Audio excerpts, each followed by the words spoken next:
ettiğmeye adamlar. Şu afet Hudaydandır. Kur'an'da şu forumda bir adam münkurat incam berse, bir adam pealini üyütlöse, la yugayyiru ma bi kavmin hatta yugayyiru ma bi enfusihim. Huday Teala şoları üyütletmez serneveştini. Meğerin ki üyütgeler ki şu adamlar öz pealini üyütletse diye. Yani ineme afetle geliyor, afetle serfen behtaş gerekirler ki. Allah'ın afetini bir tane sahabını ayırıp bilmeye, bir tane alkol ayırıp bilmeye, bir tane burnuna parça bağlamak bilen ayırın diye. Afet Hudayın afeti. Biz tövbe etmeliyiz. Biz eğer umara olup da, hakim olup da raiyeti zulmetken olsak tövbe etmeliyiz. Neyme günahı var çiğnek Müslümanlar?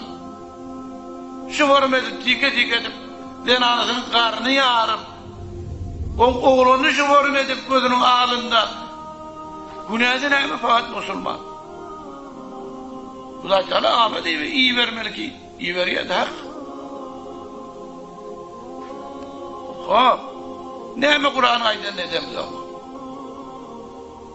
Değilse ki, Kur'an halk buldu, Kur'an konu biliyorsun. Emelen, kalben konu biliyoruz. Hiç gayrimiz Kur'an'ı emel etmiyoruz. Ne kadar çekelek olanını okuyacak olamızda, yarım numara riyazıyla kemgeli deyip arkit ya Kur'an'ı. Kur'an'ı kime öğrenmeli? Kur'an'ın kıraatını kime öğrenmeli? Kur'an'ın manasını kim bilmeli? Vakti ki biz Müslüman olup da, gayri-Müslüman, gayri-dini zatları bizi öğrenmekle erziş koyup tercih veriyor. Kime öğrenmeli Kur'an'ı? Kafire öğrenecek. Kur'an halık bulgulayı. Kur'an koynelli bağlı adamların akidesinin yanına. Bir de afet hatmen gelmeli. Huday Teala'nın afeti hatmen gelmeli. Hiç Allah'ın afetini hiçbir daha ayırıp bilmez. Elleşmen. Burnumu da buradan demedin. Elini de sabun vurun. Elkunu bezatlı keş bula. Bula yani görürüm yani şöp bir yerini yani Allah'a oturma vurun. Tenha görürüm iyisi ki biz Kur'an'a yavaşmalıyız. Özümüzü ıslah etmeliyiz. Tövbe etmeli ki Huday Teala bize afet iyi vermeli yani. Kâni ayettik ki hadisleri. Eğer bir afet gelmeyene dursa sonra şu afetler Allah'ın afetleri en iyi tesbihin kırılanını her tanesi bir yan gidişi yanak giyilir, yakın yanak yakar dedi. Her afet gelende tövbe ettik mi? Seyil geldi biz bedbaş olduk. İneme dağıtlamız gitti. İneme afetler oldu. İneme portikler oldu.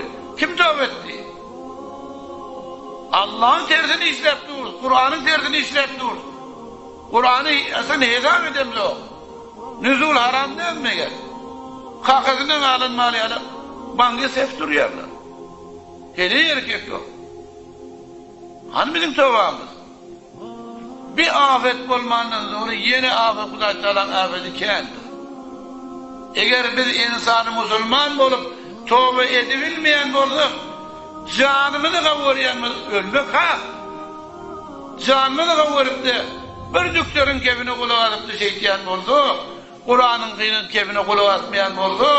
Huday Teala'nın aydınını etmeyen oldu. Biz afetler biz görürüz. Hiç tarifimiz yok. Set derset biz aslan olur. Bana kıynasak da olur. Beğensek de olur. Fakat özümüzü ıslah etmeli.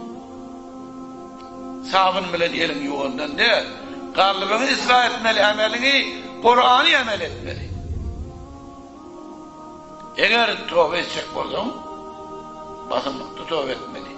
Bazı adamlar olur diye, kıyamet gelenden sonra, hay tövbe edilip konuşur diye. Kıydası yok. O man tövbe kabul der. Afet geliyor Huday Teala uğruya den kulağa. Ey havadar ol. Huday Teala kuyuşundur ha. Bir tane afet bile den kıyışardır ha. Önkü geçen ummatlar neymiş etti? Kavm-ı Ad'ın gurrunu verdik ki 50 demire vuranda demir süt olup akıyamıştı. Şundan gayretmendi. Kudretmen etmeyin. afet gelmesin deyip dua ederiz. Duamızın da faydası yok. Biz ölümünü ıslah edip tövbe ettik.